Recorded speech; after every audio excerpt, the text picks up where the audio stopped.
Oke, terima kasih,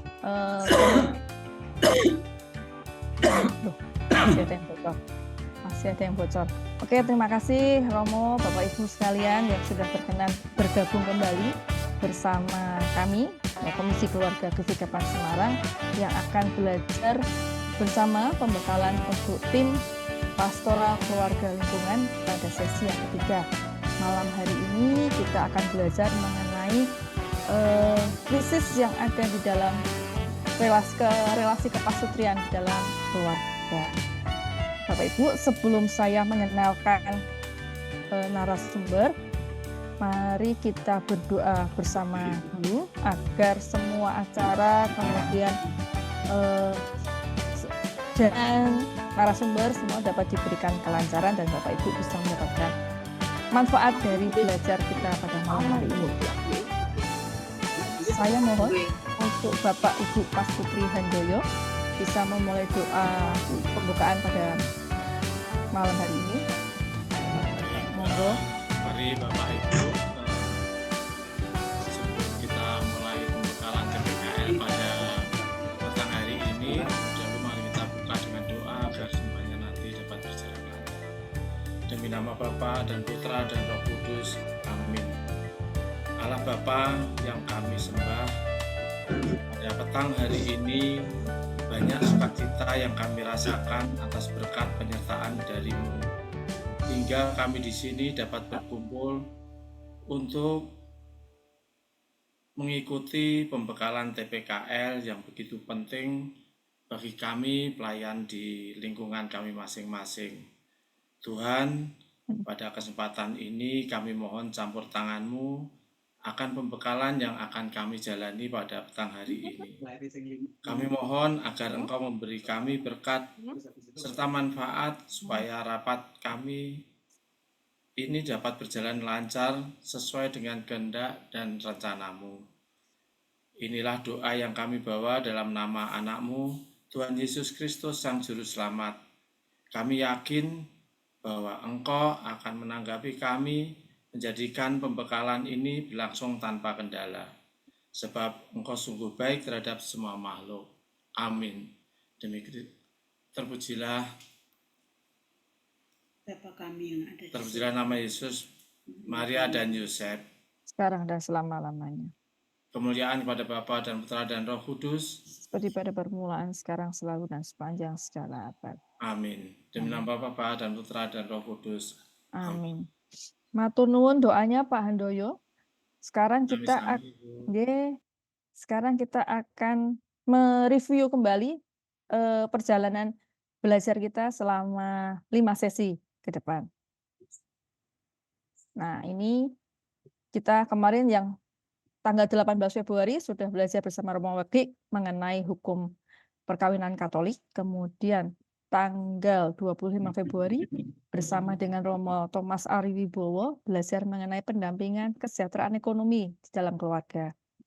Kemudian pada hari ini tanggal 4 Maret bersamaan dengan Rabu Abu kita akan belajar mengenai pertolongan pertama bagi keluarga dalam situasi krisis relasi kepasutrian. Nah, kita akan belajar banyak mengenai pertolongan pertama itu yang seperti apa, kita akan bertindak seperti apa ketika kita sudah berjalan sebagai TPKL, hal-hal apa saja yang harus kita lakukan ketika kita akan mendampingi keluarga-keluarga yang ada di dalam lingkungan kita.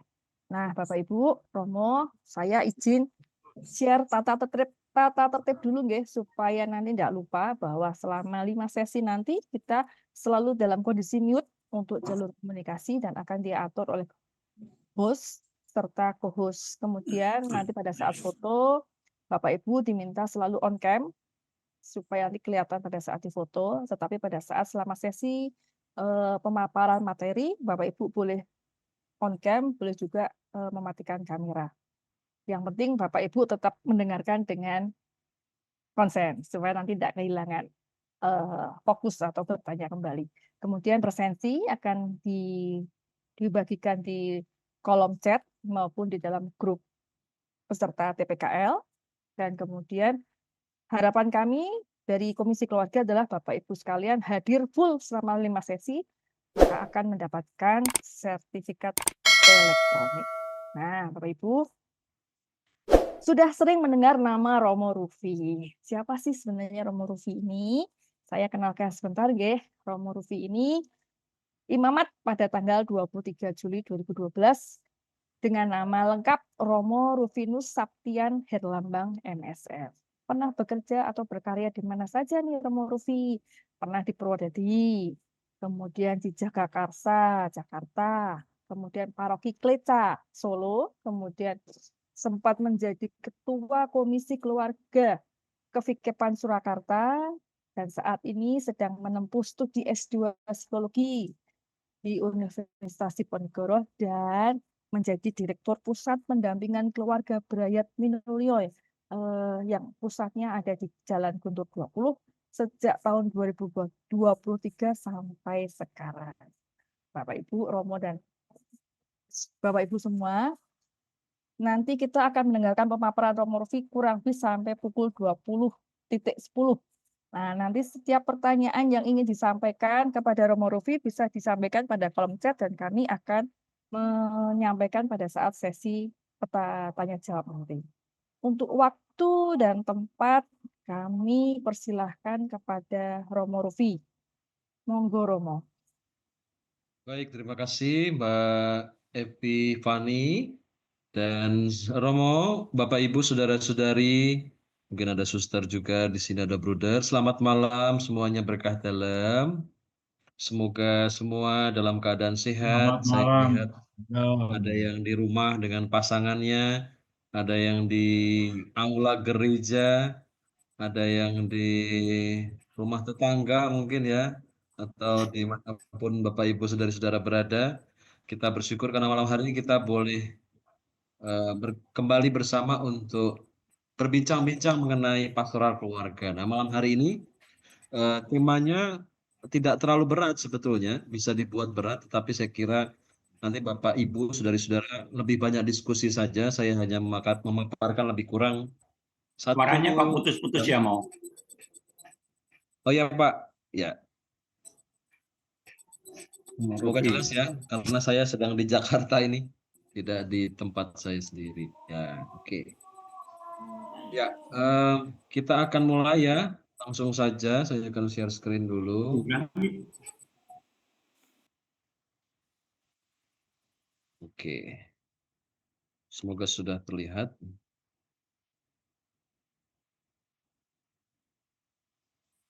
Ya, Bapak Ibu, saudara-saudari, para Romo, kita akan belajar malam hari ini tentang pertolongan pertama bagi keluarga dalam situasi krisis relasi kepastutrian. Jadi ada dua kalimat yang mau kita bahas bersama malam hari ini. Yang pertama adalah tentang pertolongan pertama. Itu apa sih yang harus kita lakukan ketika ada keluarga yang minta bantuan kita. Dan yang kedua adalah pertolongan pertama terkait dengan krisis relasi kepasutrian. Ya. Jadi semua Bapak Ibu Saudara-saudari terkhusus adalah anggota dari tim pastoral keluarga lingkungan, di mana Bapak Ibu sebetulnya ditunjuk pertama-tama bukan berdasarkan usia yang senior, ya. Kadang-kadang, oh saya tuh jadi TPKL, enggak juga sebetulnya, tetapi berdasarkan ya penunjukan ketua lingkungan. Nah itu yang kemudian kita kita ilhami bersama. Penunjukan itu bukan sebagai karena kita lebih baik daripada yang lain, karena kita lebih unggul dengan pasutri kita daripada yang lain, tidak. Karena saya mau bicara tentang kalau TPKL itu sejajar sebetulnya dengan umat yang lain. Nah, kita punya dorongan, kita dipilih untuk mau ambil bagian dalam apa yang mau kita berikan kepada keluarga di lingkungan kita, ya. Jadi lebih ke arah situ. Saya mau bertanya dulu pada Bapak Ibu saudara-saudari. Bentar.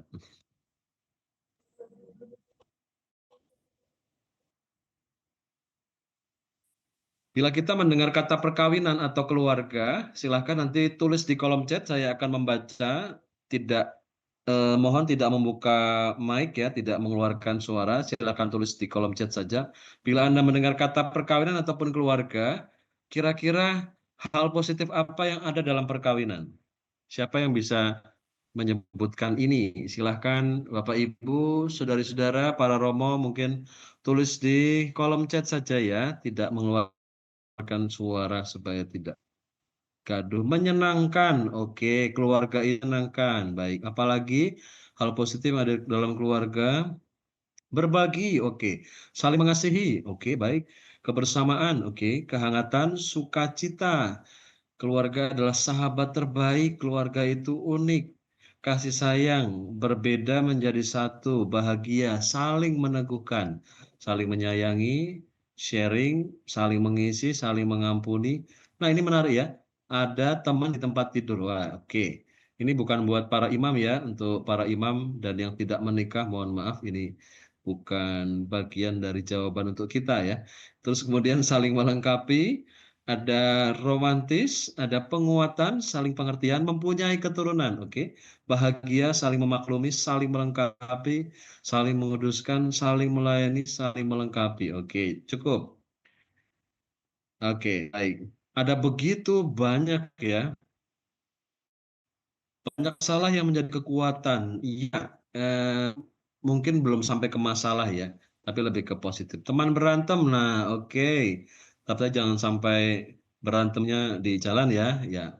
Baik, sekarang kita akan melihat tadi hal-hal positif ya, anugerah terindah. Oke, hal-hal positif. Sekarang kita akan, ini ada lagi teman konyol. Oke, cukup dulu ya di chat ya. Kita sekarang akan melihat kalau tadi hal positif, lalu persoalan apa yang muncul berkenaan dengan perkawinan atau keluarga. Silahkan Bapak Ibu menuliskan di kolom chat, saya akan membacakan. Nah, ini lebih seru ya. Nah, ini perbedaan pendapat. Oke, dimulai dari bedanya satu dua satu Batak, satu Jawa,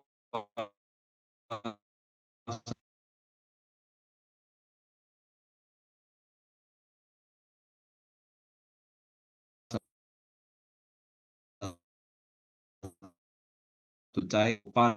Tidak oke sih, turunan tapi kurangnya komunikasi, sifat masing-masing, dominansi. Oh, tidak, lebih dominan yang mana nih, yang suami atau istri nih gitu ya. Lalu perbedaan karakter, lalu eh, cemburu, perselingkuhan, egoisme, salah paham, beda selera. Nah, itu satu sukanya petis, satu sukanya jengkol ya. Menyatukan dua budaya, dua karakter, ego, keuangan, ekonomi, oke. Oke, cukup ya Bapak Ibu, nanti bisa disimpan sendiri masalahnya apa ya. Kesulitan saling mengerti, beda visi dalam membangun keluarga, mendidik anak, oke, dan lain sebagainya. Baik, itu yang mau kita malam hari ini mengerti dan pahami, tetapi dalam konteks Bapak Ibu, saudara-saudari sebagai TPKL ya. Tempatkan diri sebagai TPKL. Ya, terima kasih jawaban-jawaban yang menarik. Nah, setelah kita melihat tentang hal-hal positif yang ada dalam perkawinan dan persoalan apa yang muncul dalam perkawinan ataupun keluarga,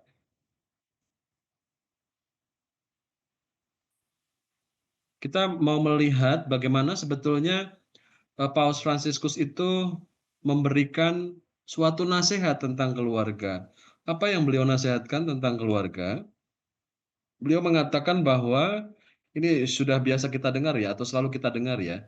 Tidak ada keluarga yang sempurna, kita tidak punya orang tua yang sempurna, kita tidak menikah dengan orang yang sempurna, dan kita juga tidak punya anak yang sempurna. Kita pun tidak, kita pun punya keluhan maksudnya ya. Kita pun memiliki keluhan satu sama lain. Kita pernah kecewa satu sama lain. Perkawinan itu kan menyakiti dan disakiti ya. Itu adalah dua hal itu ya. Yang menyakiti dan tersakiti siapa ya, masing-masing orang.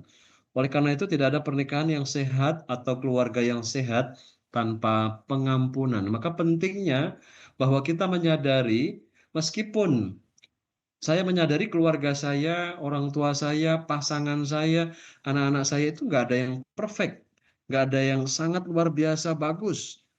Maka kita akan mengalami banyak yang namanya tersakiti, kekecewaan. Maka di situ butuh namanya pengampunan. Nah, kalau kita bicara tentang malam hari ini kita mau bicara tentang problematik keluarga,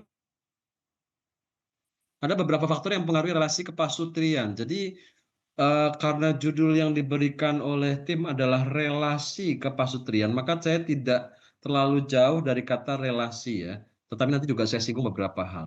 Kita mau melihat atau saya ingin merangkum dari hasil dan Bapak Ibu, apa saja sih sebetulnya problematika keluarga? Nah, mari kita simak satu persatu ini.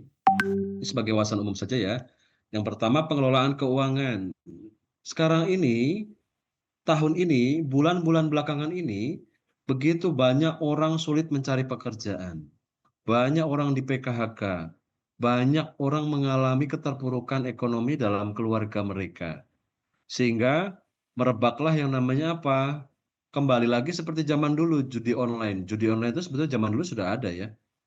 Lalu kemudian beberapa tahun belakangan ini ada yang namanya pinjol, pinjaman online yang makin menjadi. Itu sebetulnya sudah hampir 6-7 tahun belakangan inilah ya, tentang pinjol ya. Tapi semakin hari semakin banyak kasus tentang pinjol ini. Nah, juga hutang pihutang yang sifatnya tunai, tidak hanya pinjol, yang makin menumpuk. Itu terjadi karena keluarga mengalami kesulitan finansial atau pengelolaan keuangan yang tidak baik dalam keluarga. Yang kedua, kesejahteraan emosional. Kesejahteraan emosional ini sebetulnya adalah bicara tentang bagaimana setiap relasi pasutri itu saling menyejahterakan secara emosi. Emosi itu berkait dengan keadaan diri ya. Ada perasaan, ada pemikiran. Nah, stres itu seringkali ketegangan itu membuat hubungan tidak bagus, sehingga ketika ada konflik yang tidak diselesaikan, itu memicu stres yang tinggi. Ketika saling bertengkar dengan nada bicara yang apa namanya, frekuensinya tinggi, kemudian itu meningkatkan emosional yang berlebihan, stres. Kemudian masing-masing merasa bahwa karena tingkat stres yang tinggi itu memilih untuk berpisah.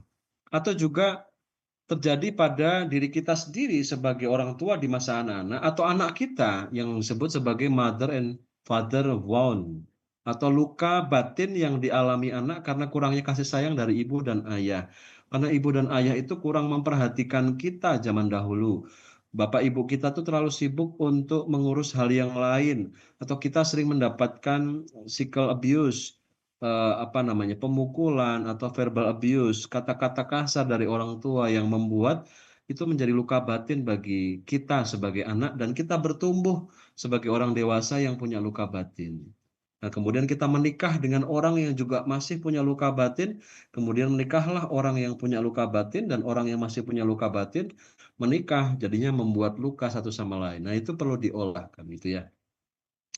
Kemudian komunikasi. Komunikasi itu kan bicara tentang mendengarkan, berbagi, keterbukaan, kejujuran, rasa hormat, kesediaan, dan berkompromi, kesediaan berkompromi. Nah, seringkali komunikasinya tidak lancar karena tidak saling mendengarkan. Yang satu baru ngomong A, yang satu langsung mematahkan. Tidak ada hidup saling berbagi satu sama lain karena ada rasa untuk menyembunyikan sesuatu tidak terbuka. Ada ketidaksediaan untuk berkompromi, misalnya tadi perbedaan, 2 budaya, satu budayanya Batak, satu budayanya Jawa. Ya saya ke orang orang Batak ya begini ngomongnya keras, kamu kalau tidak terima saya ngomong keras ya nggak usah aja gitu. Nah itu ada, apakah ada kesediaan berkompromi satu sama lain, yang Batak menjadi lebih Jawa, yang Jawa menjadi lebih Batak, nah itu misalnya seperti itu ya.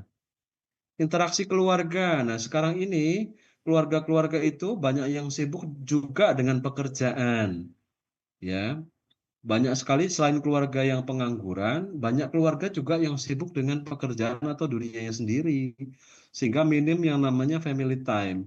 Mereka banyak berkecimpung dengan HP-nya mereka masing-masing. Nah, Bapak Ibu jangan lupa, HP kita ini itu seringkali menjadi istri kedua atau suami kedua loh, ya.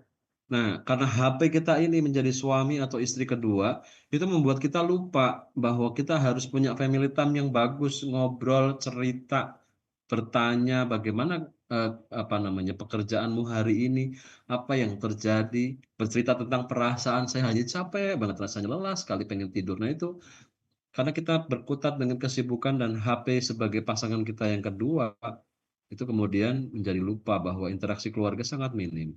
Kepercayaan, adanya intervensi orang tua menghilangkan kepercayaan pada pasangan. Kalau misalnya ada keluarga-keluarga yang, eee, tinggal bersama dengan orang tuanya karena satu dan lain hal, tidak bisa punya rumah sendiri.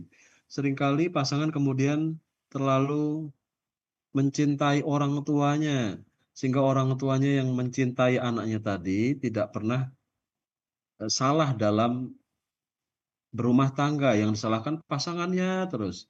Intervensi orang tua kemudian menghilangkan kepercayaan seseorang pada pasangannya. Nah, ini yang paling banyak, kepercayaan itu hilang karena adanya perselingkuhan, tapi perselingkuhan itu menurut saya itu hanya efek ya. Nah, itu kita bisa bahas agak panjang tuh loh kalau bicara tentang perselingkuhan tuh. Nah, kemudian pasangan yang doyan berbohong ya, sukanya itu bohong terus, apa-apa bohong, "Kamu dari mana tadi?"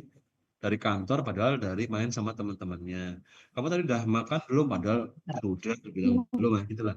Atau soal keuangan finansial, itu seringkali berbohong. Terus kemudian ada konflik peran atau partisipasi, ada fatherless, eee, misalnya kehadiran seorang ayah dalam keluarga. Bisa. Kehadiran ayah dalam keluarga, ketidakhadiran ayah dalam keluarga, itu membuat anak tidak merasa bahwa dia punya ayah. Dia kehilangan figur atau sosok seorang ayah, seorang pria yang melindungi dia, yang mencintai dia kalau anaknya perempuan ya. Nah, juga partisi suami yang pasif, karena istri adalah ibu rumah tangga, maka saya pulang, saya capek, saya tidur. Saya tidak menyentuh apapun pekerjaan istri, dari mulai nyuci, ngepel, masak, atau apa saya tidak sentuh. Jadi partisi suami itu lebih ke pasif. Dan ini ada konflik peran di situ. Terus kemudian konflik keturunan. Ada involuntary childlessness ya. Itu kita sering sebut sebagai infertility. Jadi involuntary childlessness itu adalah situasi di mana pasangan karena satu dan lain hal secara medis tidak mampu memiliki keturunan atau tidak bisa memiliki keturunan. Sedangkan lawan dari involuntary childlessness itu adalah voluntary childlessness, yakni kalau seringkali kita sebut sebagai child free, keputusan secara sadar untuk memilih tidak mau memiliki keturunan atau tidak mau adanya anak. Nah, ini menjadi konflik juga keturunan itu. Dan yang terakhir, yang kedua hampir terakhir, ada anak berkebutuhan khusus. Orang tua yang anaknya berkebutuhan khusus itu juga menjadi persoalan di situ. Dan yang terakhir adalah caregiver. Caregiver itu adalah seorang anak yang merawat orang tuanya yang sudah lansia dan dalam posisi yang sakit, misalnya gitu. Sedangkan di rumah itu dia punya pasangan. Nah, itu menjadi konflik juga di antara mereka. Nah, sekian banyak masalah inilah yang terjadi bicara tentang relasi. Nah, kalau kita bicara tentang persoalan global yang lebih luas dalam perkawinan itu banyak. Misalnya isu stunting, isu seputar parenting.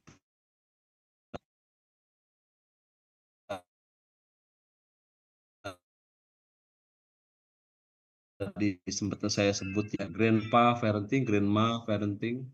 Kemudian ada isu child trafficking atau penjualan anak gitu ya. Lalu ada long distance marriage, perkawinan yang suami dan istrinya itu berjauhan jarak tempat pekerjaan dan rumahnya. Nah, ini yang sedang banyak terjadi, namanya in open relationship atau dalam bahasa lain poliamori. Nanti Bapak Ibu, saudara-saudari, para romo bisa cari di internet, apa itu poliamori. Kan adanya poliandri romo, adanya poligini romo. Ini apa lagi poliamori? Nah, poliamori adalah ketika orang sudah menikah, tetapi mereka sepakat bahwa mereka bisa mencintai yang lain dan berhubungan seksualitas dengan orang lain dalam kesepakatan mereka sebagai suami istri. Jadi ada pihak ketiga yang mereka sepakati gitu.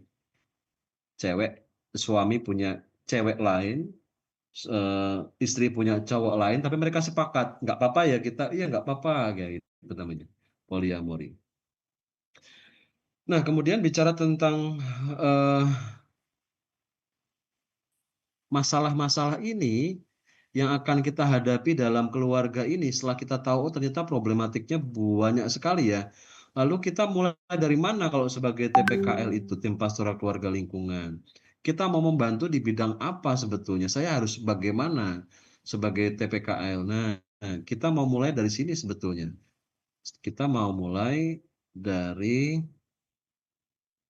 Yesus. Para Romo, saudara-saudari terkasih, Bapak Ibu, sebagai orang yang berkeluarga dan ambil bagian dalam pastoral keluarga sebagai tim pastoral keluarga lingkungan, itu kita perlu belajar untuk menerima keluarga lain, menerima hal-hal yang tidak ideal dari keluarga lain, termasuk dari keluarga kita. Nah, maka sebetulnya ini telah dibuat oleh Yesus dalam perjumpaan Yesus dengan banyaknya kerapuhan. Sebagai contoh misalnya, Yesus menjumpai keluarga Lazarus, Marta, dan Maria. Waktu itu Lazarus mati. Maria dan Marta begitu sedih, bahkan dalam beberapa kalimat dia agak marah kepada Yesus. Kenapa engkau tidak datang-datang? Kalau engkau segera datang kan Lazarus tidak mati. Mereka sedih dengan kata-kata itu. Tetapi Yesus menerima kerapuhan mereka, berjumpa dengan mereka, mengunjungi mereka. Ini juga ada, Yesus berjumpa dengan keluarga yang anaknya sakit. Sakit ayan ya, di Matius bab 17. Yesus berjumpa dengan mereka. Yesus datang kepada mereka, hadir kepada mereka. Lalu kemudian juga Yesus menyembuhkan anak wanita Kanaan dalam Matius bab 15 ayat 21 sampai 28. Yesus kembali berjumpa dengan mereka. Maka pastoral keluarga itu tidak lepas dari pastoral perjumpaan. Nah, ini kuncinya. Kalau kita mau memulai dari saya sebagai TPKL, saya harus apa? Saya ngapain? Nah, ini adalah yang paling tepat. Pastoral perjumpaan.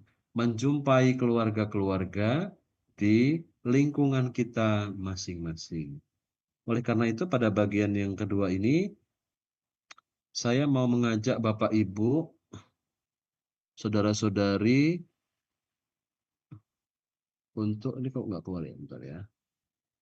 Oh, terakhir. Nah ini, karena tadi saya mengatakan bahwa bermula atau berawal terinspirasi dari Kristus, Yesus, yang kemudian datang kepada keluarga-keluarga, maka pastoral keluarga itu harus dimulai dengan perjumpaan dengan keluarga. Sebagai TPKL, Bapak Ibu, saudara-saudari, itu perlu membuat namanya pastoral kunjungan keluarga. Ya, itu harus dimulai bisa sebetulnya dari Romo Paroki. Kalau Romo Paroki itu membuat jadwal kunjungan keluarga, Bapak Ibu bisa ikut. Bisa bilang nanti, misalnya, tapi yang dikunjungi bukan lingkungan lain ya. Romo saya mau ikut kunjungan keluarga ke lingkungan lain, nggak usah. Ikut saja kunjungan keluarga yang ada di lingkungan panjenengan masing-masing. Nanti kalau Romo Paroki, Romo Vikarisnya ada jadwal kunjungan di lingkungan Bapak Ibu. Nah, Bapak Ibu nyuwun perso sama Romo apa namanya minta sama Romo Parokinya, Romo saya boleh ikut enggak? Saya koordinator tim pastoral keluarga lingkungan gitu. Saya mau ikut Romo kunjungan. Nah, itu. Atau Bapak Ibu saudara-saudara bisa membuat sendiri ya. Ini yang paling utama. Kita mau tahu orang tapi kita nggak pernah tahu keluarganya, rumahnya ya percuma ya. Kita mau bantu apa? Nah, di dalam pastoral kunjungan keluarga itu ada 4 hal yang mau saya bahas. Yang pertama adalah motivasi kunjungan keluarga.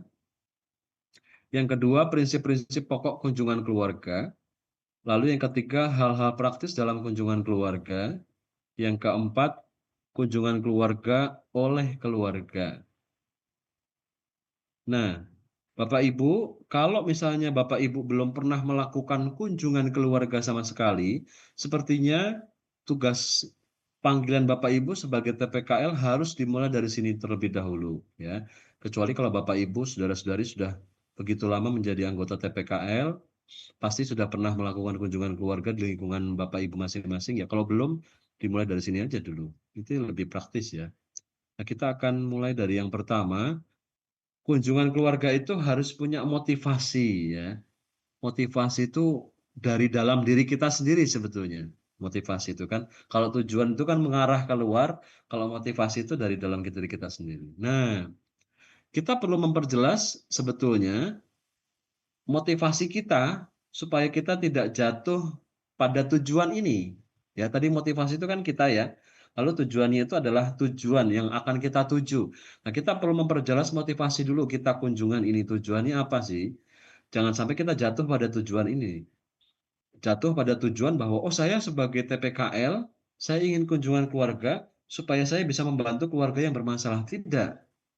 Jadi kunjungan keluarga itu jangan ditempatkan pada posisi saya mau mengunjungi dan membantu keluarga yang bermasalah. Itu sudah salah motivasinya dari awal kalau kunjungan. Jadi tempatkan motivasi dengan tepat ya. Nah, menurut Piet Noordemer, beliau pernah mengatakan bahwa kegiatan kunjungan keluarga bukan terutama untuk mempertobatkan orang. Oh, ini kayaknya keluarga A itu nggak pernah ke gereja. Saya mau mempertobatkan dia, saya kunjungi dari keluarganya. Enggak. Atau membujuk orang untuk supaya aktif dalam kegiatan gereja, atau bahkan membantu keluarga untuk memecahkan masalah mereka. Bukan. Kegiatan kunjungan keluarga bukan mau mempertobatkan orang, mau membujuk orang aktif, atau membantu mereka memecahkan masalah. Tidak. Kunjungan saja biasa. Ya. Maka tujuan kunjungan keluarga adalah supaya kita belajar bersikap terbuka dan memperhatikan keadaan orang lain di sekitar kita. Karena Bapak, Ibu, saudara-saudari telah ditunjuk menjadi koordinator tim pastoral keluarga paroki, sebetulnya Bapak Ibu diajak untuk bersikap terbuka, memperhatikan keadaan bukan keluargaku sendiri, tetapi bisa meluaskan pandangan kita untuk keluarga-keluarga di lingkungan kita. Sekali lagi, tujuannya bukan membantu mereka, tapi mengenal mereka lebih dekat. Nah, kalau misalnya setelah dalam kunjungan keluarga itu nanti, orang yang kita kunjungi menjadi bertobat, orang yang kita kunjungi menjadi lebih aktif, masalah keluarganya itu bisa teratasi, itu sebetulnya buah positifnya saja dari kunjungan. Dan itu menjadi hal yang bisa kita syukuri, tetapi yang perlu diingat, itu bukan menjadi tujuan utama dalam kunjungan keluarga ya. Sekali lagi saya garis bawahi, tujuan utama kita kunjungan bukan membuat orang bertobat, bukan menjadi orang aktif kalau misalnya dia nggak pernah datang acara lingkungan, bukan supaya keluarganya teratasi, gitu. Tetapi kita mau mengenal lebih dekat dengan semua keluarga-keluarga di lingkungan saya, karena saya ditunjuk menjadi TPKL, ya. Nah, setelah kita melihat memurnikan motivasi kita, sekarang kita akan mengetahui sebetulnya apa sih prinsip-prinsip dari kunjungan keluarga, prinsip pokoknya. Nah, Bapak Ibu, saudara-saudari, para Romo, saat kita mengunjungi keluarga atau saat kita ikut bersama dengan Romo paroki yang waktu itu sedang mengunjungi, kita tidak perlu memperkenalkan apapun tentang jabatan kita. Ya, bolehlah kita memperkenalkan ya, misalnya saya Saya kebetulan ditunjuk sebagai TPKL. Oke, boleh, boleh. Tetapi kalau misalnya itu tidak perlu diterangkan pun tidak masalah bagi yang dikunjungi, tidak apa-apa, tidak usah diterangkan. Bersikaplah kita sebagai orang yang sedang mampir ke teman kita, gitu ya. Tidak perlu jadi gini, Bapak Ibu, karena saya ditunjuk oleh paroki sebagai TPKP, jadi saya harus memperhatikan keluarga-keluarga. Nggak usah satu level di atas yang dikunjungi, sudah biasa saja, ya. Bersikap sejajar dan semartabat saja. Yang kedua, saat kunjungan keluarga, usahakan tidak menonjolkan status atau kedudukan pribadi. Hindari sikap pamer keluarga atau sikap pamer pribadi. Misalnya, ya saya orang yang aktif kok di gereja. Saya sangat aktif, saya sudah puluhan tahun ya, dari tahun 1904 ya, sebelum Masehi. Ya, nggak usah. Nggak usah menonjolkan hal seperti itu, sudah. Hilangkan itu, nggak usah menonjolkan status kedudukan, saya dewan paroki, saya TPKL, saya apa, nggak usah menonjolkan itu, nggak usah pamer. Apalagi bilang bahwa, ya kemarin keluarga kami, eh, apa namanya ya, keluarga kami itu sebenarnya biasa-biasa saja ya, tapi menjadi teladan sih untuk lingkungan, puji Tuhan. Nggak usah gitu, nggak usah pamer, biasa saja. Ya. Kemudian berilah perhatian dengan sikap tubuh yang pantas saat kita kunjungan, hindari sikap acuh tak acuh atau seperti kurang peduli. Kalau kita kunjungan sama orang, perhatikan sikap tubuh terutama juga pakaian kita. Saya pernah mengunjungi satu keluarga, mereka pakaiannya celana pendek, enggak apa-apa. Nggak usah bilang, "Bapak Ibu ganti dulu." Nggak usah, saya diam aja saya. Saya kunjungan, mereka pakai celana pendek, ya udah nggak apa-apa. Yang penting kita tetap pantas pakaiannya. Perkara yang dikunjungi itu pakaiannya cuman begitu tok, seolah-olah kita tidak dihormati, ya nggak apa-apa. Jangan jangan terlalu membuat diri kita menjadi tidak pantas karena orang itu. Kita pantaskan saja dari kita ya, dengan sikap tubuh yang pantas. Bapak Ibu, selamat malam. Seperti itulah. Bapak Ibu kurang lebih tahu. Berusahalah untuk membangun dialog dan bukan menolak. Kalau kunjungan keluarga, usahakan ada dialog.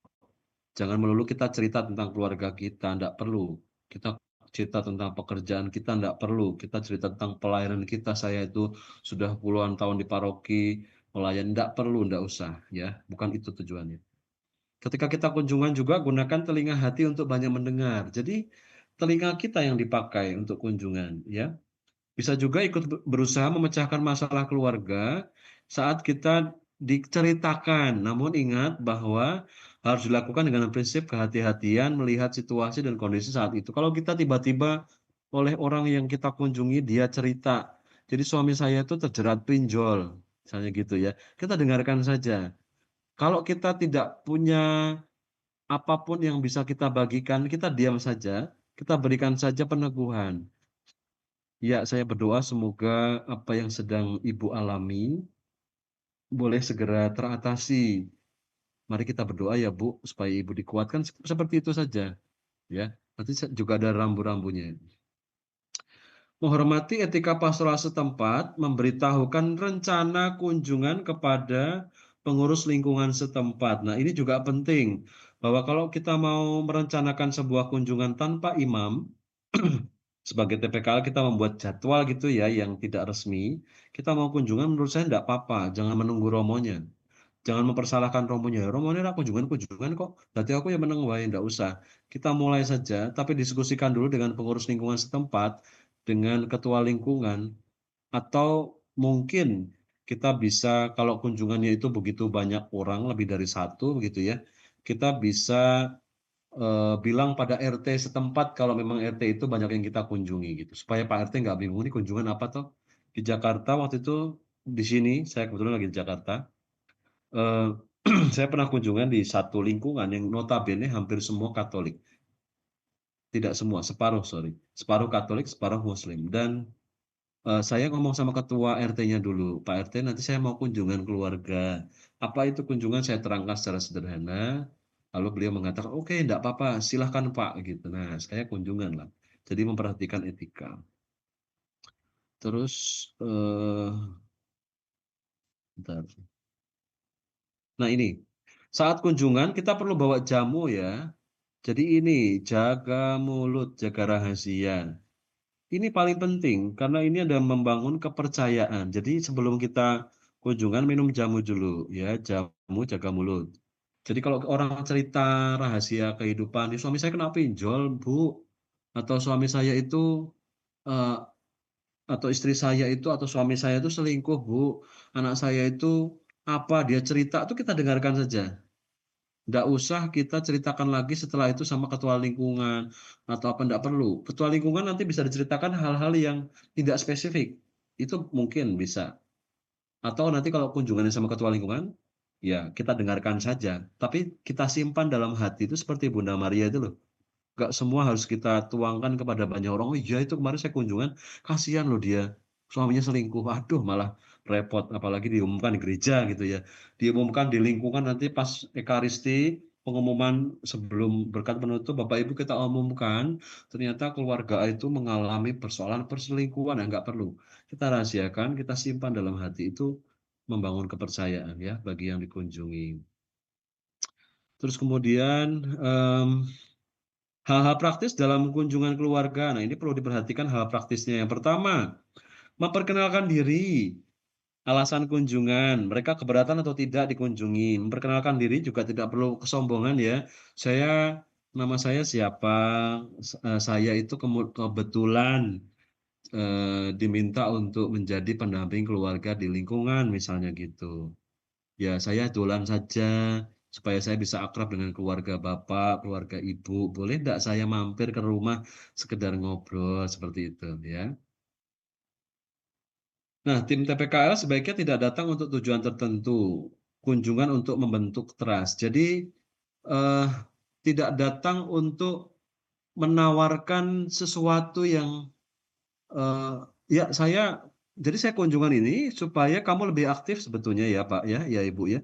Karena saya mendapati keluarga Bapak Ibu kurang aktif di lingkungan, nggak usah. Itu nanti besoknya lagi mereka nggak akan mau dikunjungi itu. Jadi tidak perlu menuntut banyak hal supaya mereka berubah, bertobat, mereka menceritakan masalahnya nggak usah. Jadi bentuk saja trust-nya dulu, kepercayaan mereka dulu. Beri orang-orang yang kita kunjungi ruang untuk bercerita supaya mereka percaya, membangun kepercayaan kepada kita.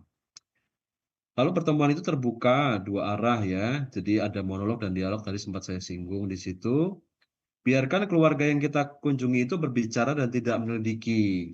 Hindari kata-kata misalnya lalu, "Oh, habis itu gimana?" Nah, nggak usah. Itu namanya kepo, tuh ingin tahu ya.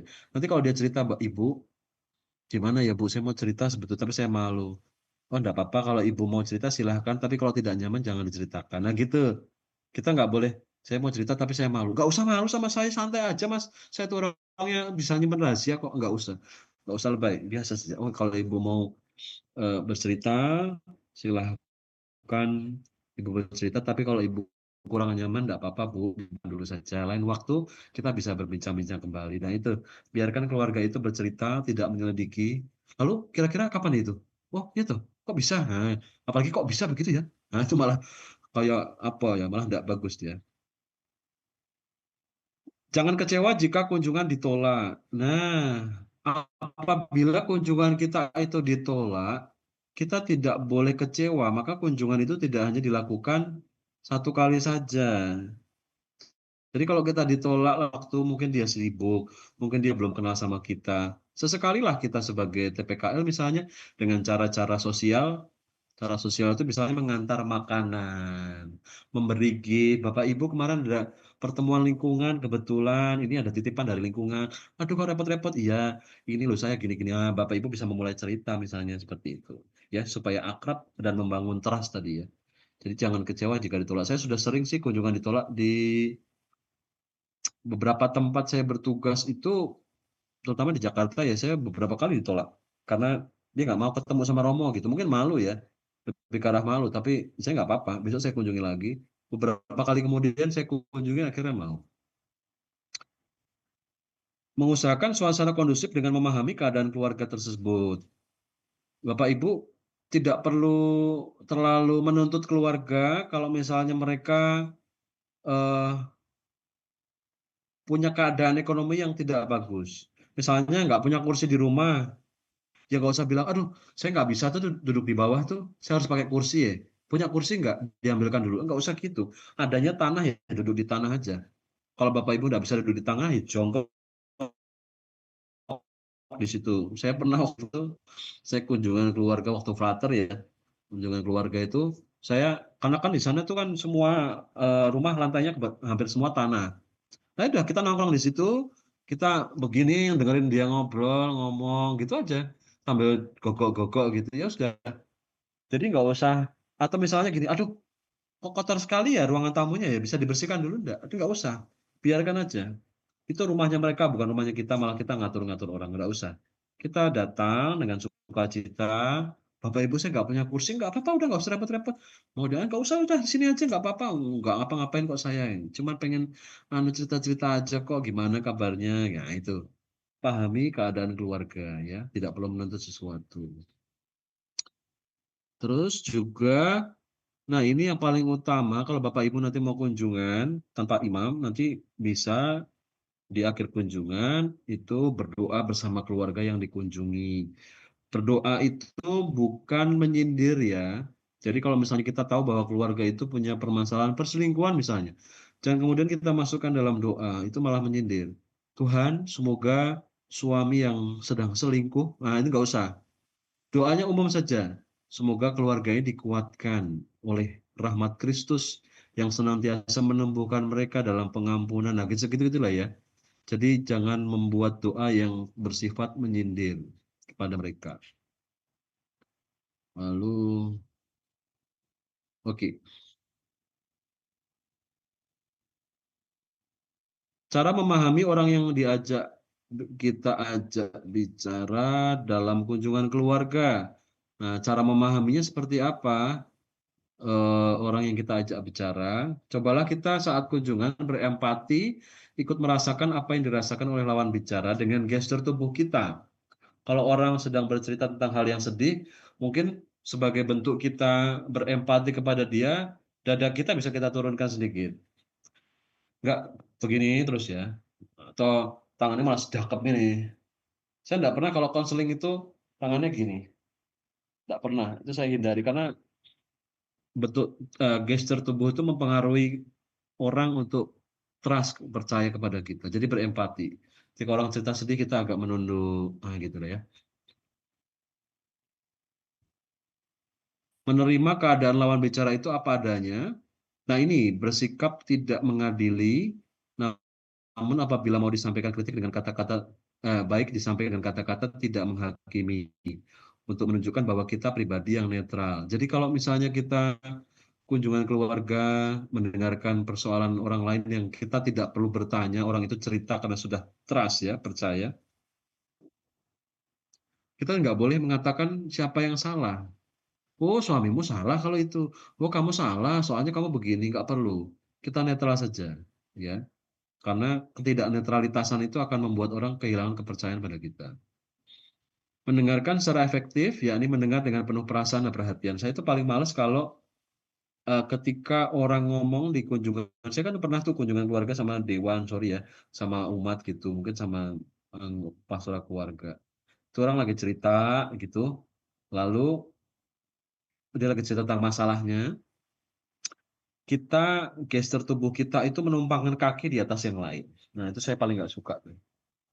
Saya paling nggak suka kalau orang cerita, kita berhadap-hadapan gitu, lalu kita menumpangkan kaki di atas yang lain. Nah, itu tuh. Biasa saja, begitu tangan begini, begitu ya. Jadi nggak usah numpangkan kaki, itu kurang bagus menurut saya.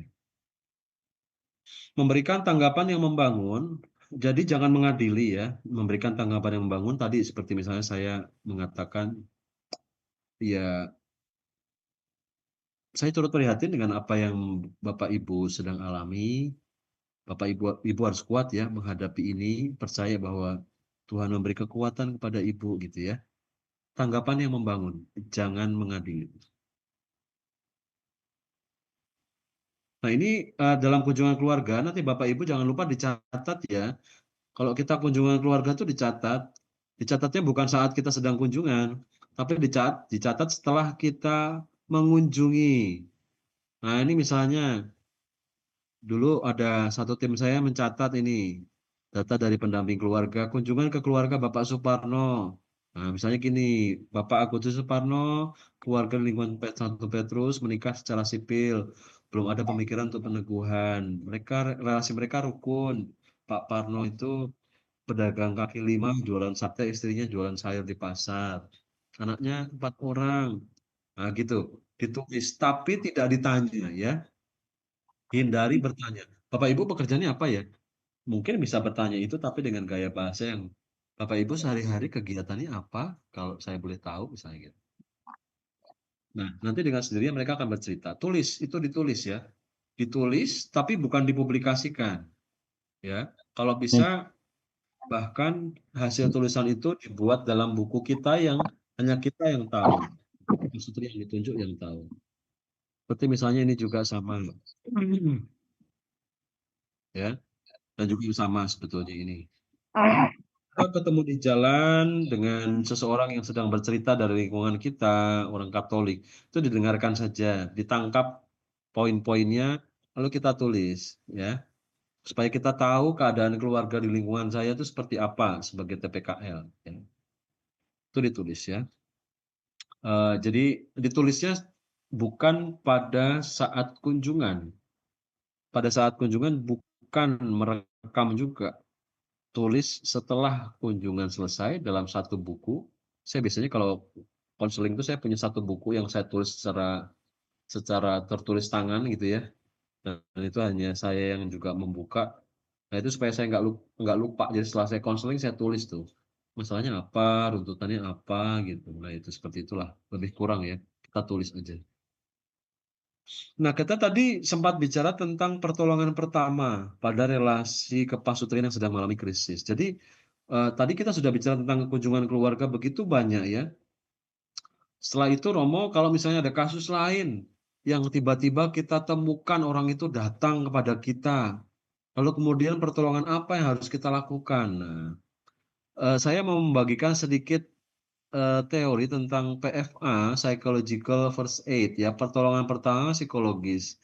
Jadi kalau di dalam kecelakaan itu kan ada namanya pertolongan pertama, kecelakaan gitu ya. Misalnya kalau orang mengalami, eee, luka penembakan misalnya gitu, apa yang harus kita lakukan, pertolongan pertama adalah, tekan bagian yang terkena tembakan supaya darahnya tidak keluar misalnya gitu. Atau ada orang yang jatuh dari sepeda motor, ada luka di kakinya, apa yang kita lakukan? Ambil air bersih, nah gitu tuh. Nah ini juga ada namanya psychological first aid, itu adalah pertolongan pertama bagi mereka yang kita ketahui atau datang kepada kita membutuhkan pertolongan. Nah apa yang harus kita lakukan? Sebelum itu, jadi secara ringkas, PFA merupakan serangkaian pendekatan yang digunakan untuk menguatkan seseorang sesaat setelah terjadinya krisis. Ini persis seperti pertolongan pertama pada kecelakaan gitu ya. Sesaat setelah terjadinya kecelakaan. Nah, menguatkan seseorang sesaat setelah terjadinya krisis. Nah, bisa juga dikatakan sebagai respon dukungan manusiawi terhadap sesama manusia yang menderita yang sedang membutuhkan bantuan. Jadi PFA itu penguatan sesaat setelah terjadinya krisis ya. PFA itu sebetulnya bukan konseling, jadi, dia tidak diberikan hanya bisa oleh seorang, profesional konselor atau psikolog atau psikoterapi, tidak. Tapi PFA itu bukan proses konselingnya, karena PFA itu tidak membutuhkan cerita yang detail tentang traumatisnya dan bukan menekan orang untuk menceritakan perasaannya. Tapi orang itu datang tiba-tiba mengatakan, saya stres." Nggak usah ditanya stresnya apa gitu. Ya mungkin kita bisa lakukan dulu pertolongan pertamanya, ambil air, membuat dia tenang. Nah seperti itulah ya pertolongan pertamanya. Saya waktu itu pernah tuh, sebelum itu nanti habis ini ceritanya deh. Jadi PFA itu proses memberikan dukungan, menilai kebutuhan dasarnya dia apa sih yang perlu, oh tenang, lalu dengarkan dia dan kita bisa beri,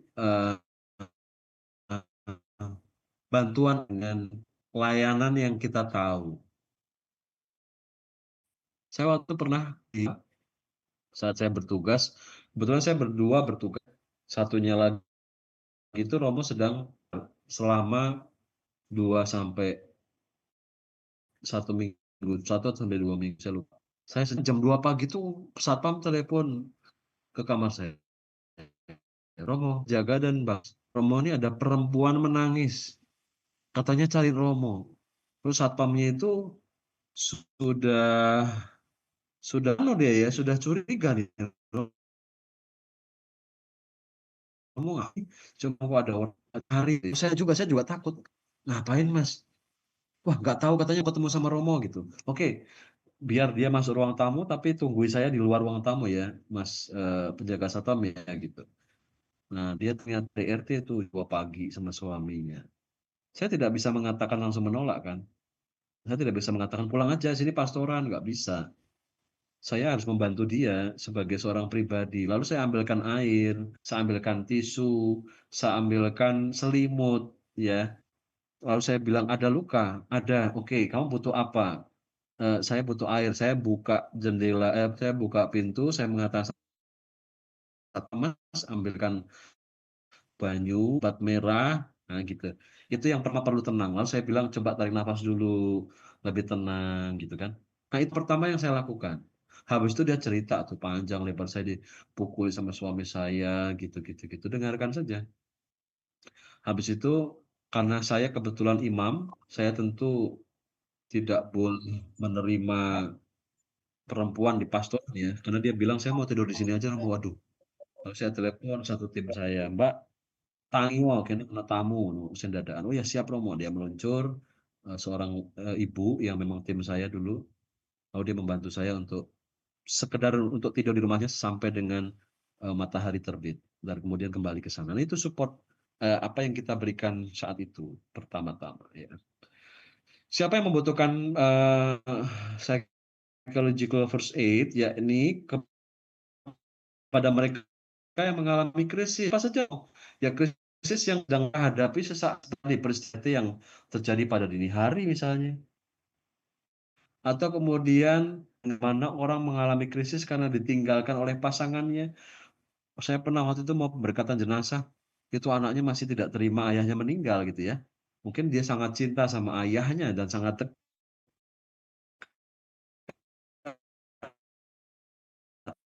dia teriak-teriak setengah mati, belum ada menerima situasi itu. Terus saya bilang, kita terus saja dadanya dia atau, hubungi, kita peluk, itu bisa membantu dia untuk memulihkan itu. Misalnya juga, misalnya mengenai seorang yang mau bunuh diri, dia beset-beset tangannya sendiri ya, self harm gitu, menyakiti supaya, rasa sakitnya itu ditumpahkan ke tubuhnya, rasa sakit hati yang bahkan tubuhnya sakit ini. Lalu di malam hari itu saya pernah, ditelepon jam 2 sama orang itu, bukan jam 2 sorry, jam 11 malam, "Mana?" "Mas," karena waktu itu Mas dia bilang, "Saya nggak tahan Romo dengan situasi ini." Terus saya bilang, "Kamu bisa nggak?" "Wah, ya nggak bisa Romo." "Sudah, saya besok ke sana bisa ndak?" "Wah nggak bisa," karena kebetulan dia di Jogja, Semarang kan. Lalu saya mengatakan, "Apa?" "Saya saya," "Ya kamu suka makan apa?" Saya suruh dia nonton dulu habis itu cerita sama saya. Nah, bantu dia supaya mengalihkan itu tuh, mengalihkan usahanya dia untuk menyakiti. Saya kasih makan, saya kirimkan lewat GrabFood gitu ya. Itu yang saya lakukan waktu itu. Pokoknya begitu-gitulah ya, ke apa yang bisa kita lakukan pertama kali. Lalu, tidak semua orang itu membutuhkan PFA ya, jadi, tidak semua orang itu mengalami krisis, jadi jangan memaksakan bantuan kepada orang, saya bantu ya, enggak usah." Dan kalau misalnya kita membutuhkan bantuan yang lebih, kita pasti di keuskupan itu ada namanya misi keluarga, di situ ada family care center, itu bisa menjadi bantuan yang paling baik untuk membantu mereka yang sedang mengalami ini, termasuk dalam kunjungan keluarga.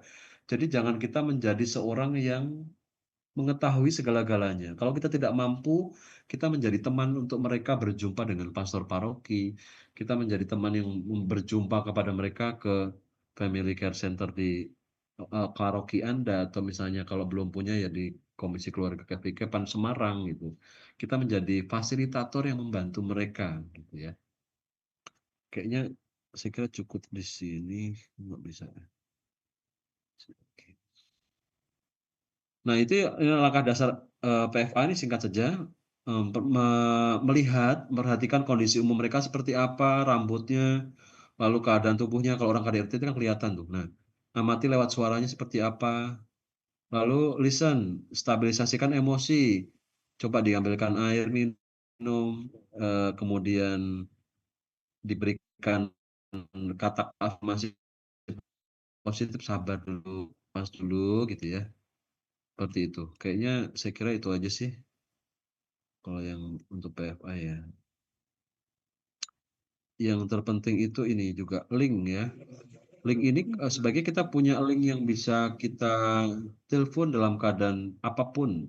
Kalau di lingkungan misalnya membutuhkan, support dalam KDRT, mereka membutuhkan bantuan hukum, segera hubungi link kita.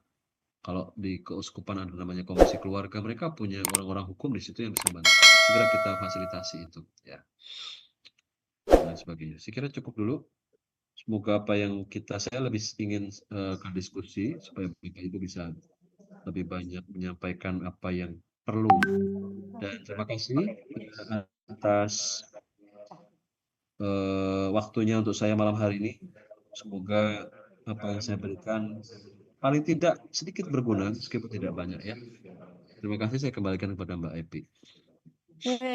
Terima kasih Romo Rufi, sungguh meneguhkan dan memberikan insight kita sebagai calon tim pastoral keluarga lingkungan. Jadi kita tahu kita mau ngapain apa aja sih yang harus kita lakukan ketika kita sudah dilantik atau sudah ditetapkan sebagai TPKL.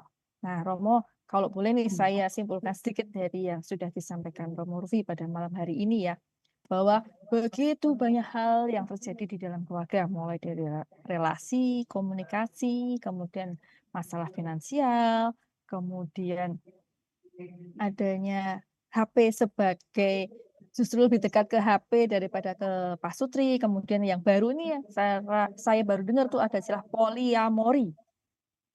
Baru dengar dan tak pikir ya sungguh dunia sekarang sudah sungguh luar biasa bahwa ternyata bisa open marriage ya. Apakah seperti open marriage gitu ya Romo ya. Saya boleh berbagi hati dan tubuh dengan laki-laki lain, budi juga sama. Nah, kemudian LDR juga, kemudian masalah yang lagi viral, masalah child free. Ternyata child free itu ada dua jenis, yang secara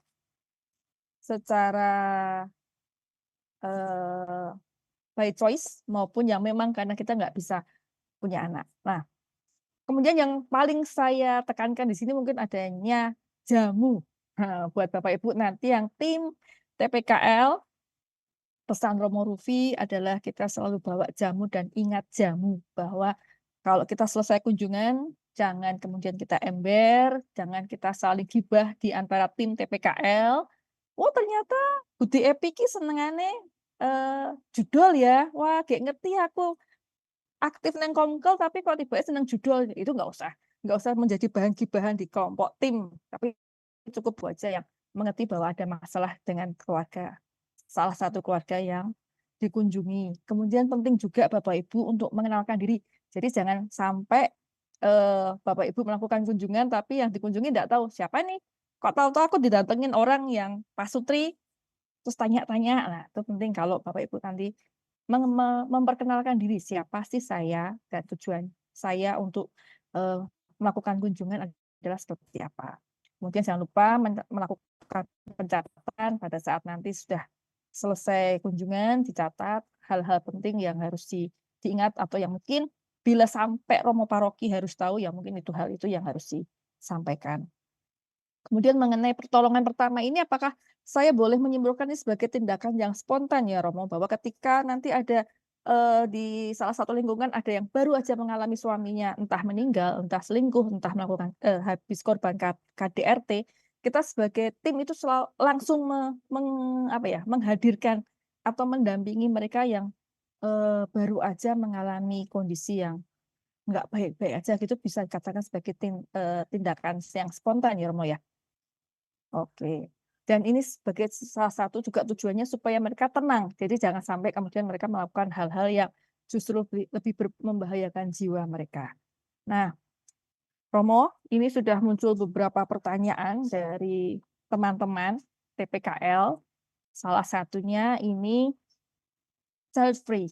Mungkin ini kelihatannya tim dari KPHB nih, karena Pak Alek dari Ungaran yang menanyakan bahwa bagaimana kalau kita pada saat kita menjumpai calon mempelai yang kemudian bersepakat bahwa mereka tidak mau untuk punya anak. Nah, yang harus kita lakukan apa ya Romo? Monggo. Oke, baik, terima kasih. Bapak Ibu, mungkin Bapak Ibu tidak puas dengan jawaban saya ya, karena pada faktanya saya memang menjumpai begitu banyak pasutri muda yang dari awal sebelum mereka menikah, mereka sudah tidak mau punya anak. Persoalannya adalah seringkali tadi, ini adalah by choice, ini pilihan mereka. Bukan kita mengatakan bahwa, pilihan itu benar atau tepat, salah pastinya. Apalagi kita sebagai orang Katolik, tujuan perkawinan adalah terbuka akan keturunan. Nah, itu sudah nggak terbuka dengan sendirinya. Itu salah. Tapi nggak perlu kita khotbahi, karena percuma, ya. Kalau kita bertengkar dengan orang yang tidak punya anak, lalu kita menasehati, "Kamu nggak bisa begitu loh, gereja tuh nggak boleh." Terus bukan cara yang tepat menurut saya. Cara yang tepat adalah mungkin Bapak Ibu bisa ngobrol dulu sama mereka, ya. Jadi kurangi yang namanya nasihat secara cepat. Ngobrol dulu sama mereka. Kalau Bapak Ibu dekat sama mereka, kalau misalnya Bapak Ibu berjumpa dengan mereka dan mereka bercerita bahwa mereka tidak punya anak, sejauh bercerita ya, jangan kemudian kita tahu dari orang lain kita deketin, "Eh, kamu mau nggak punya anak ya? Child free ya?" Nggak boleh gitu. Kalau kita diceritakan, nah kita tanya dulu, "Menurut kamu apa sih yang membuat kamu memutuskan untuk child free?" Kita akan tahu itu. Karena begini, kalau kita bicara tentang, voluntary childlessness tadi kalau bahasanya sekarang child free, itu kan banyak faktor yang membentuk itu. Media sosial salah satunya, atau seorang perempuan yang takut punya anak. Nah, takut punya anak kenapa? Karena bisa jadi dia punya trauma masa lalu terhadap dirinya sendiri, di mana orang tua tidak mengasuhnya dengan baik.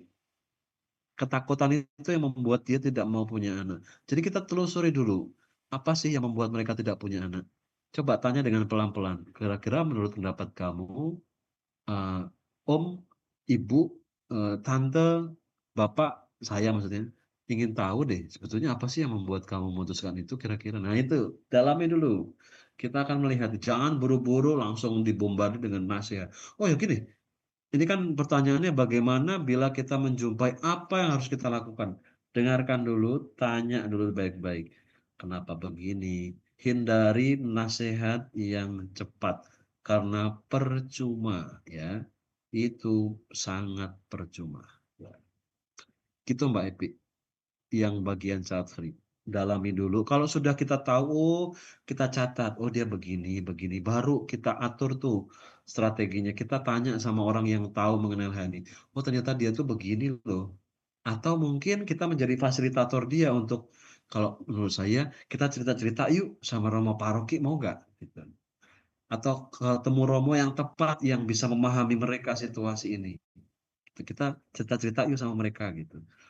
Supaya kita tidak terkesan menggurui mereka, karena tadi, kalau kita menggurui mereka, hampir pasti jawabannya mereka akan tidak mau menjumpai kita lagi, itu pasti. Jadi jadilah sahabat buat mereka, sampai mereka kemudian mengerti, memahami bagaimana hukum gereja, apa sih yang membuat mereka seperti itu, bagaimana mereka mengatasinya, itu yang paling utama. Daripada jawaban saya harus ngomong apa gitu. Tidak terlalu jelas, tapi itu jawaban saya yang tidak jelas tadi Mbak Epi. Oke. Oke, Romo. Saya akan semakin menambah ketidakjelasan itu dengan bahwa kita harus melihat latar belakangnya dulu ya, Romo. Kenapa mereka sampai mengambil keputusan untuk tidak mau punya anak. Jadi kita jangan jangan menggurui, jangan langsung memborbardir, jangan sok tahu bahwa nggak boleh loh, nggak boleh. Tapi kita lihat dulu, apakah mereka punya pengalaman-pengalaman khusus atau hal yang lain. Oke, Romo. Pertanyaan yang selanjutnya masih sama dari Pak Alek Ungaran. Ada sebuah kasus perselingkuhan, kemudian salah satu meninggalkan pasangannya dan sudah nggak mau peduli lagi. Kemudian padahal kan secara agama Katolik nggak boleh cerai ya Romo ya. Nah, yang harus kita lakukan apa nih? Apakah kita memberikan dukungan kepada pasangan yang ditinggalkan ini atau hal yang lain? Baik. Nah, ada 2 hal, sebagai pribadi, dukungan apa yang secara tepat kita lakukan pada mereka, kita meneguhkan yang menjadi korban. Biasanya perselingkuhan itu kan satu menjadi pelaku, satu menjadi korban toh. Nah, kita teguhkan dulu yang menjadi korban, ya. Jangan segera, buru-buru untuk mencari pelakunya. Atau mau, menjadi hero, bahwa saya bisa ketemu sama suamimu mana yang selingkuh? Saya mau ketemu dong, nggak usah jadi hero, biasa saja, ya.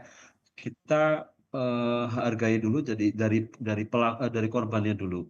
Caranya adalah kalau kita tahu, kita diceritakan bahwa suaminya selingkuh, tadi kata-katanya, kira-kira apa yang kamu lakukan apakah kamu masih kuat untuk sama dia atau tidak? Nah, kalau dia mengatakan, "Saya masih mau memperbaiki sih, tapi kira-kira dia mau nggak ya?" Nah, sepertinya kita butuh orang lain. Kita bisa memberikan sebuah ide misalnya begini, ada nggak orang yang pasanganmu takuti selain orang tuanya, yang dia hargai, entah omnya, yang dia dengarkan gitu. Nah, itu pihak ketiga lain yang bisa membantu si, korban untuk mencari orang itu. Rata-rata biasanya kalau diselingkuhi itu yang kedua ini, bahwa mereka sudah tidak lagi mau bersama dengan pasangannya, rata-rata begitu. Nah, kalau sudah sampai pada tahap ini, istilahnya tadi mau cerai tadi, apa yang harus dilakukan? Yang pertama, Bapak Ibu punya tugas untuk, mengajak mereka memberanikan diri bersama dengan Bapak Ibu untuk ketemu sama romo. Saya kira ini yang paling tepat ya. Nanti imam itu punya kebijaksanaan tertentu mengenai perceraian. Saya begitu banyak didatangi, hampir lebih dari 15 mungkin kasus yang saya tangani Ya. tentang perselingkuhan.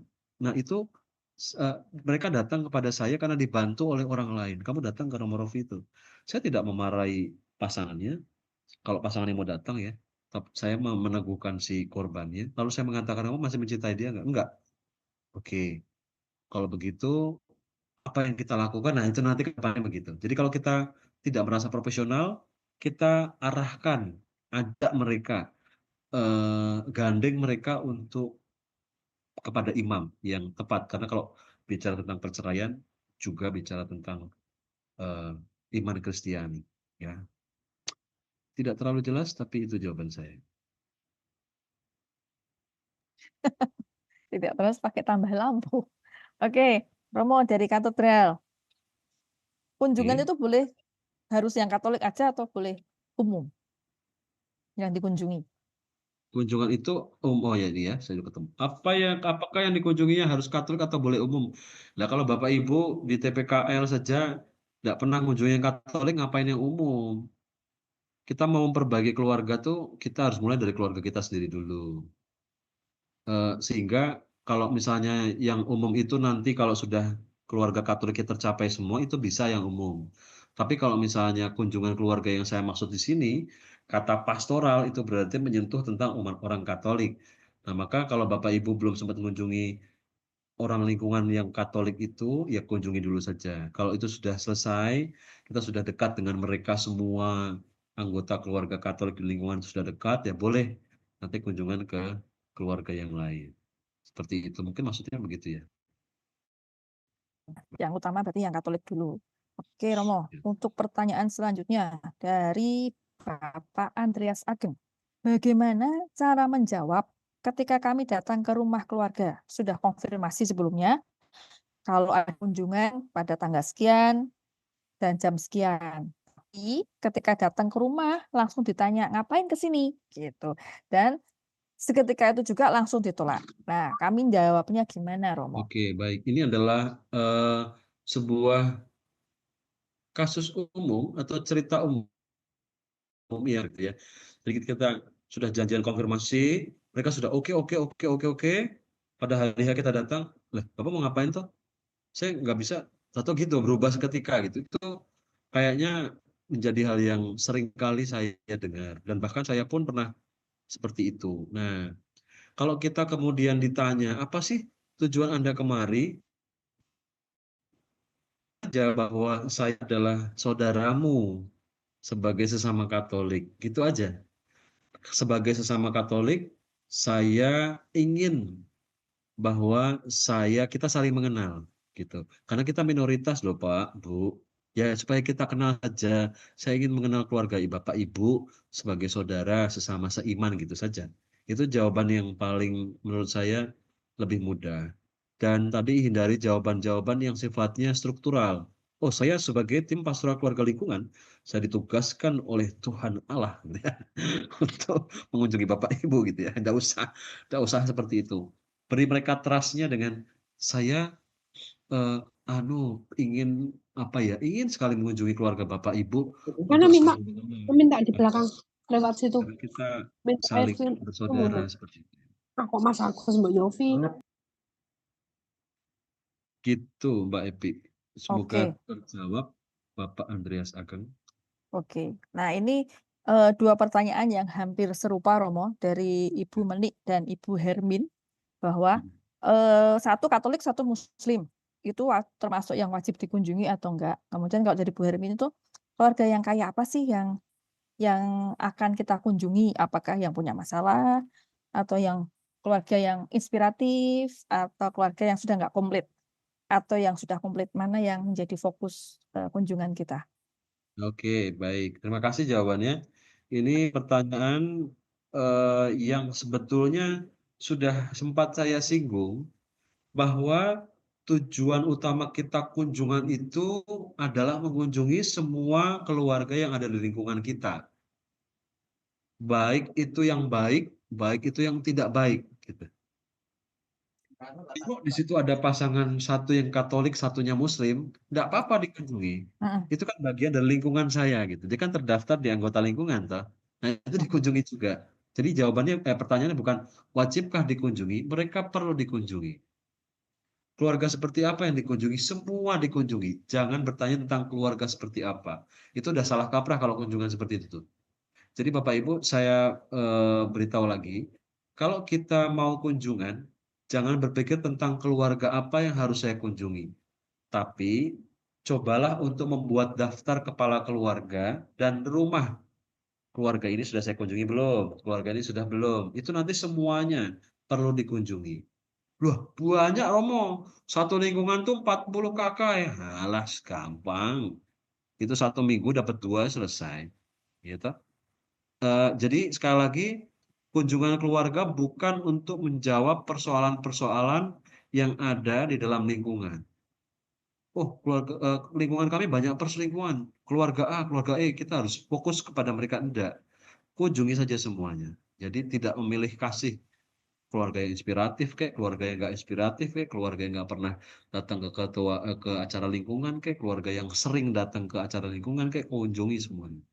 Itu kalau bisa semuanya satu tuh bagus. Saya waktu di Paroki Jakarta ya, sejujurnya hampir semua lingkungan sudah saya kunjungi. Tidak satu pun yang tidak saya kunjungi, bahkan yang tidak berhasil pernah saya kunjungi di kunjungan pertama karena takut, nggak pernah saya. Kali kedua saya datang sendiri dengan sepeda motor ke sana tanpa orang lain, dia baru berani. Kalau waktu kunjungan pertama itu kan bareng-bareng tuh rombongan, takut dia kayak digeruduk massa itu. Wah, Kemon, oh, nggak mau, saya sibuk. Nah, kali kedua saya cuma ketok-ketok, Bu, siapa ya? Saya Rufi, Bu. Siapa Rufi? Saya Romo Paroki, Romo di Jakarta. Oh, Romo, ya. Gimana Romo? Ah, ngobrol-ngobrol tuh, ngopi. Gitu. Jadi keluarga seperti apa? Bukan itu tujuan. Kunjungi semua. Ya. Masih lengkap atau tidak lengkap? Semua kunjungi. Kalau itu keluarga Katolik kunjungi. Itu Mbak Ipi. oke.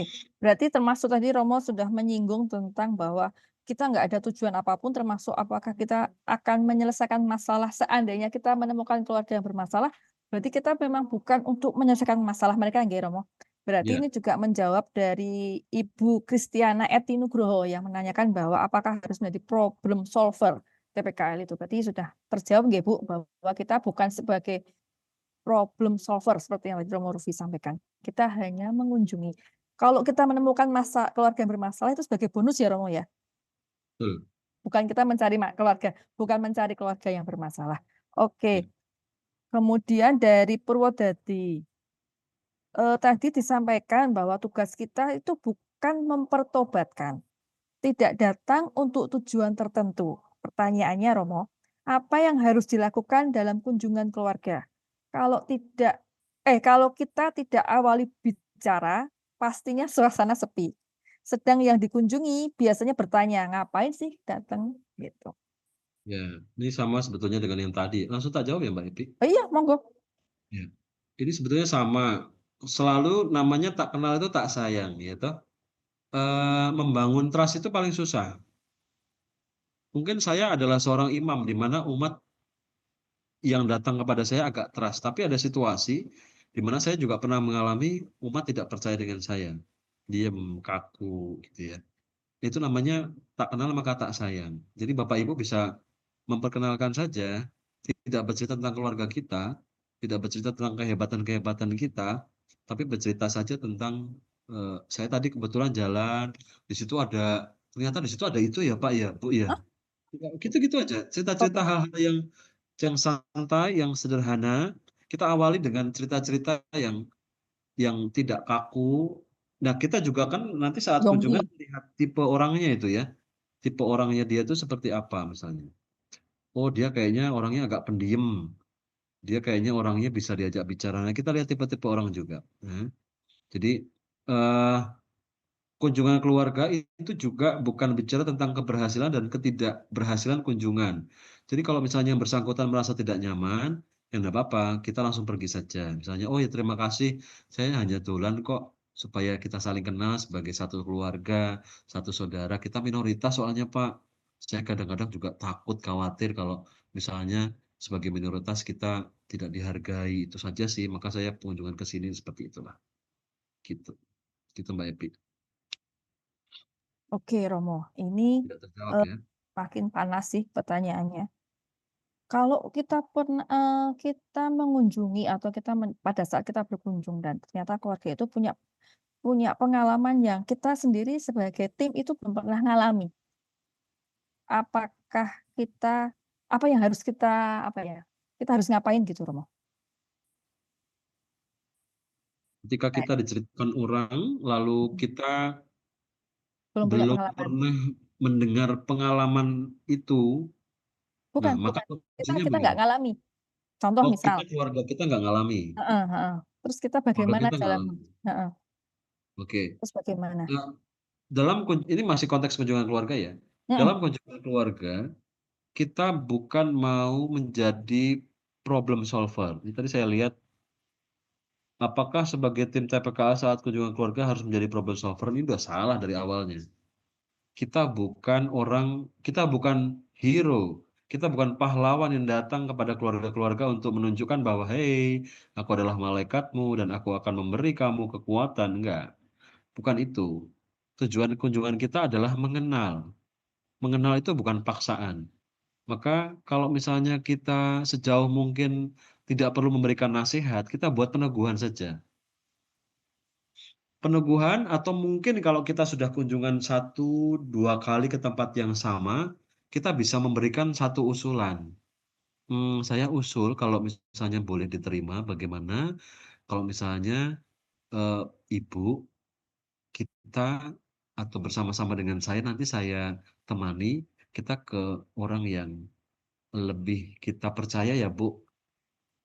Di paroki saya tuh, di Komisi Keluarga KVKPAN Semarang itu ada namanya ini, di situ kalau misalnya Ibu mau konsultasi lebih jauh, supaya Ibu bisa mengatasi situasi ini, saya antar ya Bu, kapan Ibu bisanya? Nah, atau kapan Bapak bisanya? Nah, itu lebih baik ya, karena sekali lagi saya melihat Bapak Ibu masih sedikit mungkin saya kurang jelas menjelaskan ya. Jadi sekali lagi kita bukan datang untuk menjadi pahlawan bagi mereka dalam persoalan mereka. Kunjungan ya pure kunjungan aja, nggak ada tujuan apa-apa. Tujuannya mengenal. Kalau mereka cerita itu bonus. Kalau mereka minta nasihat, kita arahkan pada yang profesional. Singkatnya gitu. oke. Tidak terjawab lagi kan? Oke. Terjawab. Terjawab, Romo. Ini sebenarnya hampir sama dengan yang tadi pertanyaannya, cuman ini, eee, pada saat kita sebagai tim itu lagi nggak kondisi baik-baik aja, Romo. Mungkin lagi Ya. jotaan atau memang Mhm. lagi bentik sama suami atau lagi bentik sama istri, ndelalah pas kunjungan itu, yang keluarga yang kita kunjungi itu pengen curhat. Padahal kita secara secara apa ya, secara emosional atau secara itu nggak siap nek dicurhati wong aku iki gek kemerungsung mbek bojoku gitu lah. Terus kita gimana mau untuk bisa membedakan bahwa, "Oke lah ini saat ini saya harus profesional," katakanlah seperti itu. Pripun mau? Mhm. Iya, Bapak, Ibu, saudara-saudari, tentu kita bukanlah seorang konselor profesional, yang di mana mereka memang tugasnya konselor itu atau psikolog itu atau psikiater itu tugasnya secara profesional mereka harus menegasi hal-hal yang berhubungan dengan diri sendiri saat orang sedang berbicara. Jadi tidak membuat bias-bias tertentu, memasukkan perasaan kita pada usulan-usulan saran kita atau pada perasaan orang lain. Nah, kalau misalnya perasaan kita sedang tidak menentu, ini keluarga saya aja sedang dalam posisi yang sedang tidak menyenangkan, lalu tiba-tiba ada orang cerita datang kepada saya juga dengan posisi yang tidak menyenangkan, yang lebih sebetulnya lebih rendah sih kapasitas tidak menyenangkan daripada yang saya hadapi. Tidak usah buru-buru kemudian, saya juga begitu, saya tuh juga lagi stres sama suami saya, nggak usah. Biarkan dia bercerita sesuka hati orang yang sedang bercerita. Bapak Ibu perlu sedikit menahan diri untuk mau bercerita tentang apa yang dialami. Karena gini, orang bercerita itu datang dengan satu kebutuhan. Kalau kemudian Bapak Ibu menolak, "Aduh, aku lagi mumet iki sesuk ya, sesuk iki wis ra gelem teko meneh." Makanya kalau saya sebagai seorang imam, orang mau konseling sama saya tidak pernah menolak mereka. Karena saya punya prinsip, kalau dia datang besok bisa jadi dia nggak akan datang besok malahan. "Oh, mohon maaf ya, saya nggak bisa lagi sibuk, datang hari Kamis," ya nggak datang besoknya. Karena dia kebutuhannya now, sekarang. Dia pengen cerita, menggebu-gebu nih, emosinya lagi di atas kepalanya dia nih. Nah, dia ingin menumpahkan. Nah, Anda emosinya juga sedang di sini misalnya. Ya sudah, kita sebagai orang yang diceritakan dengerin aja. "Oh gitu ya, aduh, aku prihatin banget tuh. Muga-muga ora apa-apa ya, muga-muga kowe kuat ya," gitu. Udah gitu aja, kita dengarkan saja.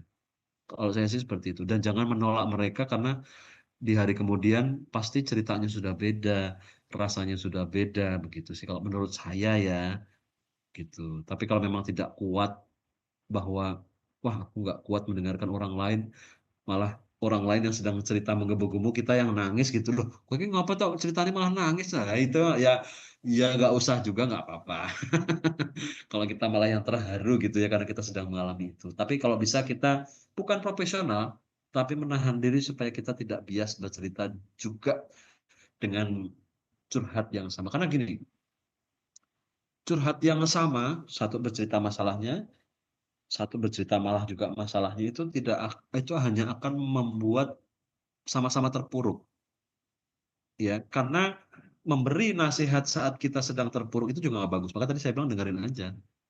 Nggak usah bias nambahkan cerita, "Oh, aku prihatin ya. Moga-moga cepet ya, Mbak, ya aku ra iso ngopo-ngopo iki, Mbak." Nah, gitu aja udah cukup. Gitu, Mbak, semoga tidak terlalu terjawab ya. Oke, yang penting jangan jangan malah kita yang jadi curhat ya Romo ya. Nanti Nah, itu takutnya dia. malah saya sing, "Heeh, bojoku ya padha." Nah, itu ya nambah-nambah cukup padha. Waduh, Hmm. wah malah jadinya gibah. Oke, yang penting kita sadar diri bahwa, cukup didengarkan saja, kita ndak usah banyak merespon apa yang harus terhadap cerita mereka ya, Romo, ya. Oke, yang berikutnya, kalau ada lansia yang tidak dapat perhatian dari menantu dan cucu, terus si kakek ini sudah bed rest dan si oma sakit glukoma, sehingga rumahnya nggak sehat, mungkin ya nggak ada yang bersihin gitu ya. Terus kita bisa datang untuk membantu Kak Romo, sebagai Ya, TPKL. betul. Mmm, Kalau bisa, karena mungkin kalau kita dekat dengan yang bersangkutan ya, kita sangat dekat dengan oma dan juga opa tadi ya? Opa yang sakit bed rest dan oma yang sakit glaukoma, kalau kita dekat dengan mereka, kita bisa tanya sebetulnya, eee, "Bisakah Opa, Oma, saya tuh pengen bersihin rumahnya Opa, Oma boleh nggak?" Gitu. Saya pernah tuh Bapak Ibu di Klecon, ini ada orang Klecon nggak ya? Semoga ada ya. Waktu 17 Agustus saya ingat tuh, 17 Agustus setelah lumayan selesai pandeminya, lumayan membaik atau sebelumnya ya? Saya agak lupa. Eee, Kayaknya setelah pandemi lumayan membaik kalau nggak salah. Ada satu orang ibu yang menikah kedua, dia sakit, itu rumahnya baunya pol. Semua isinya sampah, sepatu tuh dari tahun 1639 itu masih di situ tuh. Sampai kaleng-kaleng, air nggak ada.